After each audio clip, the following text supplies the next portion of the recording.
let's look at probability after change of sample size.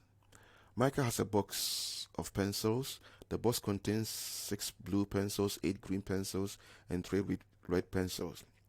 Some more blue pencils are added to the box. Probability of selecting a blue pencil is now a half. How many blue pencils were added to the box? Now you need to take time to really read the question to understand. So let's look at the pencils we had before.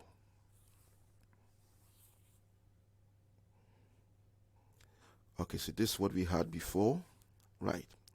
Now, if we are saying that we're going to add more blue pencils, and after adding more blue pencils, probability of a blue is going to be half, which means that probability of a green and red must also be half, because they all together should be equal to 1.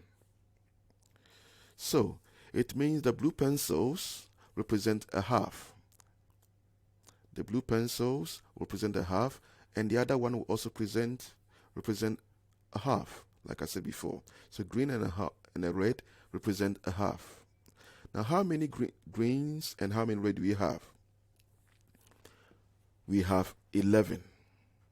So we are saying that for you to have probability equal to a half, that equals to 11 pencils, then the rest should also equal 11 pencils. This represents a half, and that equals 11. Half represents 11. Then the blue must also be 11. But how many blues do we have here? We have only 6. So 6 is from 11, and that will be 5. And if you count everything now, we have 11 pencils. And this is also 11 pencils. And it makes sense that if this is half, then the whole thing here must also be half. Let's look at another example.